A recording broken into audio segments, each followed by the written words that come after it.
तो नया साल शुरू हो चुका है और अब तक आपको आपके एचआर डिपार्टमेंट से मेल तो आ ही गया होगा to submit the investment proofs. और हर साल की तरह वही कंफ्यूजन, क्या मैं ओल्ड रिज्यूम लूँ और डिडक्शंस क्लेम करूँ या फिर न्यू रिज्यूम लेकर इन्वेस्टमेंट का टेंशन भूल जाऊँ। लोग अंदाजे लगाते हैं और अकाउंटेंट्स उसे कैलकुलेट करते हैं। आज मैं आपको एक्सेल में एक ऐसा मैजिक टूल बनाना सिखाऊंगा जिसकी हेल्प से जैसे ही आप आपकी सैलरी और इन्वेस्टमेंट उसमें डालेंगे, वो आपको बता देगा कि आपके लिए कौन सी रिजिम बेटर है। No guess work, pure math, let's build it. सबसे पहले हम 13,75,000 की सैलरी का अंदाजा एक ले लेते हैं और न्यू रिजिम में भी हम सेम सैलरी मान लेंगे। अब हम स्टैंडर्ड डिडक्शंस को फिक्स कर लेते हैं, जो कि ओल्ड रिजिम में 50,000 है और न्यू रिजिम में 75,000 है। अब अभी हम हमारी जो एटीसी के डिडक्शंस होते हैं उससे हम मान लेते हैं कि जीरो इन्वेस्टमेंट है हमारे पास। और नई में भी हम ज़ीरो, एक्चुअली नई में तो अलाउड ही नहीं है, तो हम नॉट अलाउड लिख देते हैं। अब हम हमारी नेट टैक्सेबल इनकम निकाल लेते हैं। सिंपल सा फॉर्मूला नेट टैक्सेबल इनकम निकालने के लिए हम हमारी ग्रॉस सैलरी में से स्टैंडर्ड डिडक्शंस को माइनस करेंगे और कोई हमारे डिडक्शंस है तो उसे भी हम माइनस करेंगे, तो हमारी नेट टैक्सेबल इनकम आ जाती है। सेम फॉर्मूला हम न्यू रिजिम के लिए भी अप्लाई कर देंगे। अब यहाँ पर बस हमें डिडक्शंस वाला पार्ट एक्सक्लूड करना पड़ेगा। अब जैसा कि हमें विजिबल है कि हमारी net taxable income new regime के हिसाब से 13 लाख है, वहीं ओल्ड रिजिम के हिसाब से 13,25,000 रुपए है। अब आते हैं मेन एक्सपर्टीज पर। मैक्सिमम लोग टैक्स कैलकुलेट करने के लिए 10 बार इफ लॉजिक लगाते हैं। If income is more than 3 lakh तो 5%, इफ 6%, 10%। ऐसा हमें नहीं करना है, ये आपकी शीट को स्लो बनाता है। हम यूज करेंगे some product with differential rate, लेकिन ओल्ड रिजिम में डिफरेंशियल रेट लगाना थोड़ा सा ट्रिकी है। इसके स्लैब्स इरेगुलर है, 5%, फिर 20%, फिर 30%। सबसे पहले हम equals to sum product type कर देंगे, एक नया ब्रैकेट ओपन करेंगे। उसके बाद हम हमारी नेट टैक्सेबल इनकम को सिलेक्ट करके if it is more than करली ब्रैकेट को ओपन करेंगे और हमारी जो स्लैब्स हैं उसे हम यहाँ पर फिल करेंगे, जैसे कि 2.5 लाख, 5 लाख और 10 लाख।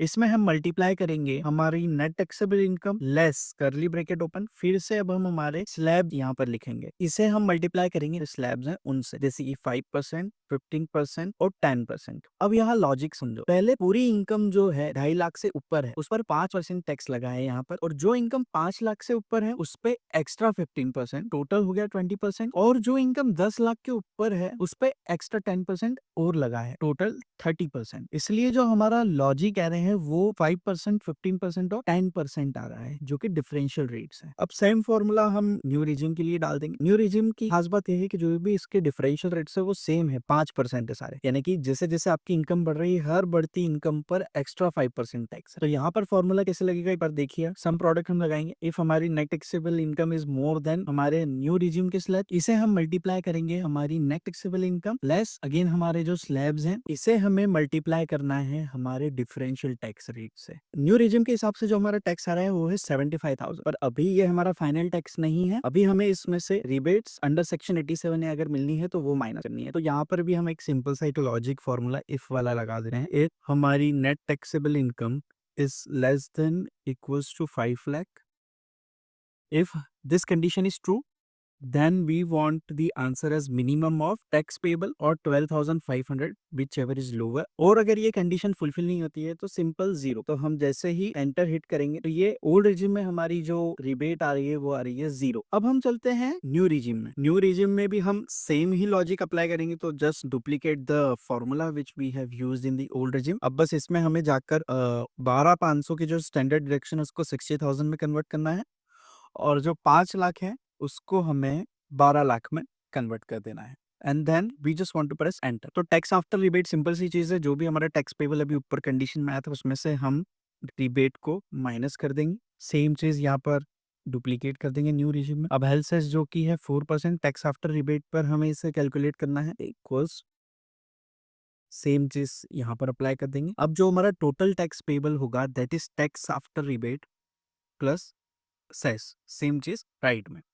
तो जो हमारा टोटल टैक्स पेबल आ रहा है वो हमने देखा कि नई रिजिम में कम आ रहा है as compared to the old regime, पर हम एक कंडीशनल फॉर्मेटिंग और लगा देते हैं यहाँ पर, ताकि वो जो लास्ट का डिसीजन मेकिंग है रेड और ग्रीन में कंपैरिजन हो वो ऑटोमेटिक हो जाए। सबसे पहले हम कंडीशनल फॉर्मेटिंग में जाएंगे, न्यू रूल पे क्लिक करेंगे और ये जो पहला ऑप्शन है ना, format cell based on their values. इस वाले ऑप्शन को सिलेक्ट करके हम लोएस्ट वाली को ग्रीन कर देते हैं और हाईएस्ट वाली को रेड कर देते हैं और बस ओके दबा देंगे। तो ये हमारी फाइनल टैक्स पेबल आ गया 13,75,000 की सैलरी पर without any deductions. Just in case हम काम करते हैं यहाँ पर ओल्ड रिजिम में, अगर हम 80C के पूरे 1.5 लाख के भी डिडक्शंस ले लेते हैं तो बे हमारी जो टैक्स पेबल आ रही है पुरानी रिजिम में 1,71,600 आ रही और न्यू में 78,000। इसे हम अभी जीरो करते हैं और एक काम करते हैं 12,75,000 की सैलरी करके देखते हैं।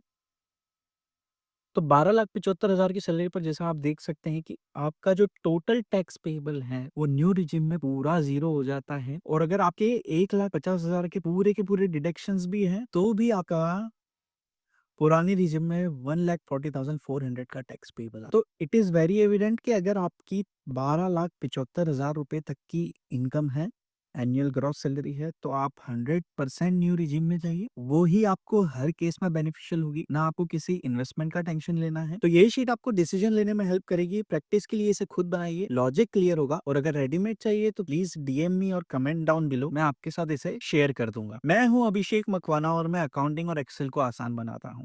मुझे फॉलो कर लो अगर आप भी अकाउंटिंग और एक्सेल में एक्सेल करना चाहते हो।